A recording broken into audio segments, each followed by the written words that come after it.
Hello my dear friends. तो आज हम शुरू करने जा रहे हैं जे.आर. मोंगा के फाइनल अकाउंट्स के प्रैक्टिकल क्वेश्चंस, जिसका आज हम फर्स्ट प्रैक्टिकल क्वेश्चन का फर्स्ट क्वेश्चन करने जा रहे हैं। तो फर्स्ट क्वेश्चन हमारा क्या कह रहा है? From the following balance taken from the books of a trader prepare final accounts for the year ending 30 जून 2021। तो यहाँ हमें क्या कहा गया है? जो prepare final accounts, final accounts means हमें तीनों चीज़ें बनानी है, trading, PNL and balance sheets. तो यहाँ हमें मेंशन नहीं की गई जो हमें तीनों बनानी है, बट यहाँ पे फाइनल अकाउंट क्या है, फाइनल अकाउंट के अंदर हमारी तीनों चीज़ें आती है, तो हमें तीनों बनानी है। तो हम यहाँ देखते हैं क्या क्या दिया हुआ है। कैपिटल, कैपिटल को हमें कहाँ डालना है? लायबिलिटीज़ में डालना है।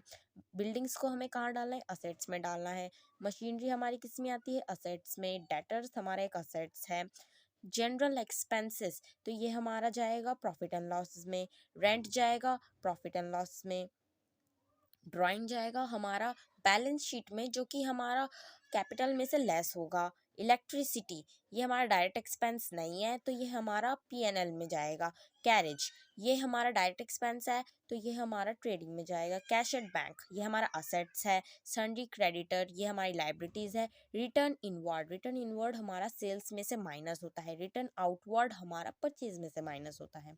सैलरीज, सैलरीज जाएंगी हमारी पीएनएल में। Discount allowed, discount allowed, discount allowed हमारा जाएगा। डिस्काउंट अलाउड इट मीन्स हमें डिस्काउंट अलाउ करना पड़ रहा है, तो ये हमारे लिए क्या है? एक एक्सपेंस है। तो अगर ये हमारे लिए एक एक्सपेंस है तो हम किस तरफ डालेंगे? पीएनएल में डालेंगे, डेबिट साइड। हमारे जितने भी एक्सपेंसेस होते हैं, जो हमारे एक्सपेंसेस और लॉसेस होते हैं, उनको हम पीएनएल में डालते हैं, डेबिट साइड। स्टॉक, स्टॉक हमारा कब का दे रखा है? 1/7/2020 और 1/7/2020, और हमारा एंडिंग ईयर कब है? 30 जून 2021। तो इस हिसाब से ये हमारा ओपनिंग स्टॉक हुआ, तो इसे हम डालेंगे ओपनिंग स्टॉक में। बिल्स पेबल, बिल्स पेबल हमारा लाइबिलिटीज़ है। सेल्स, सेल्स हमारा एज इट इज़ ट्रेडिंग में जाएगा। Purchase trading, wages trading, cash in hand ये हमारा असेट्स में जाएगा। और क्लोजिंग स्टॉक हमें दे रखा है, तो ये भी हमारा ट्रेडिंग के एंडिंग में जाएगा, क्रेडिट साइड में। तो चलिए अब हम ग्रॉस प्रॉफिट बनाते हैं। ग्रॉस प्रॉफिट निकालने के लिए चलिए अब हम ट्रेडिंग अकाउंट बनाते हैं। तो यहाँ पर हमने इस क्वेश्चन का सॉल्यूशन प्रिपेयर कर लिया है, तो उसका सॉल्यूशन ये रहा। जैसा कि आप देख रहे हैं, यहाँ पे हमने सभी चीज़ें एज इट इज़ वैसे की वैसी डाल दी है, जैसे कि हमने कहा था, तो हमने वैसे ही डाला है। रिटर्न आउटवर्ड माइनस किया है परचेज से, सेल्स इनवर्ड माइनस किया है सेल्स में से, और कैरेज, कैरेज हमने यहीं पे डाला है, डेबिट साइड डाला है। वेजेस हमने डेबिट साइड डाला है। ओपनिंग स्टॉक ये हमारा ऊपर जाना था, बट मैंने नीचे लिख दिया है, इससे कुछ खास इशू नहीं होगा। आप ऊपर भी लिख सकते हो, नीचे भी लिख सकते हो, बट बेटर तब रहेगा जब आप अगर इसे ऊपर लिखो।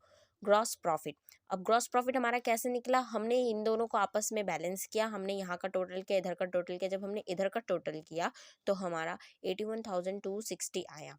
अब जब 81,260 आया, तो जब हमने इधर का बैलेंस किया, तो बैलेंस करने के बाद हमारा इतना कम पड़ रहा था, ये अमाउंट 14,670। तो ये अमाउंट हमारा क्या कहलाएगा? इसको हम यहाँ लिख देंगे, इसको बैलेंस करने के लिए। तो ये अमाउंट हमारा कहलाएगा ग्रॉस प्रॉफिट।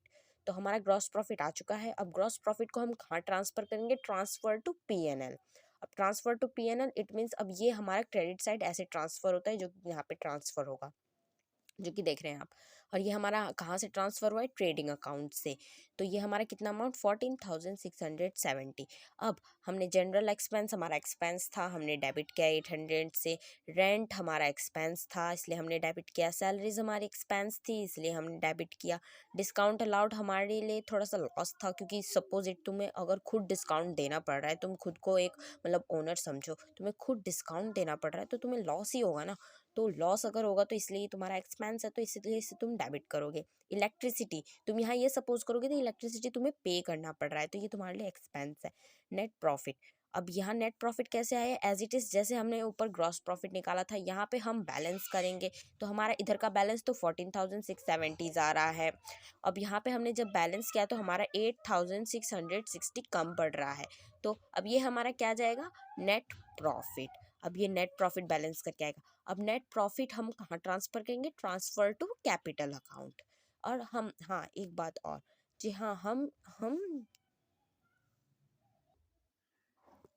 हाँ एक बात ये, जी आप सोच रहे होंगे कि मैंने ट्रेडिंग अकाउंट और पीएनएल एक साथ ही बनाए हैं।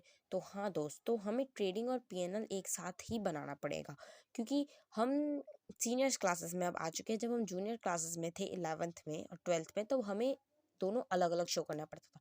बट अब हम इसे अलग अलग शो करें तो भी, बट हम एक में बना रहे तो इससे हमारा मेहनत कम होता है, तो हम इसे एक में शो कर सकते हैं। तो अब हम आ गए हैं बैलेंस शीट में। जो हमारा उधर कैपिटल का अमाउंट आया था, जो हमारा कैपिटल का अमाउंट आया था नेट प्रॉफिट, उसे हमने ट्रांसफ़र कर लिया यहाँ पे, जिसे कि हम कैपिटल में प्लस करेंगे। कैपिटल हमारी कहाँ से आई? हमारे हमें जो इन्फॉर्मेशन दे रखी थी उससे हमारी कैपिटल आई।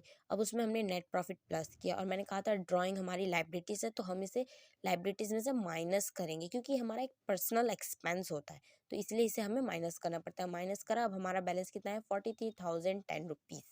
अब सैंडरी क्रेडिटर, ये हमारी लाइबिलिटीज़ है, ये डाल दिया हमने। बिल्स पेबल हमें पे करने, लाइबिलिटीज़ है, डाल दिया। Buildings, machinery, debtors, cash at bank, cash in hand, closing stock. Closing stock भी हमारा इसमें भी जाएगा।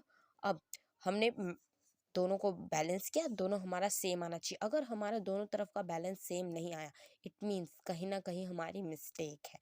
जितने का डिफरेंस आ रहा है हमें दोबारा पूरा बनाना पड़ेगा।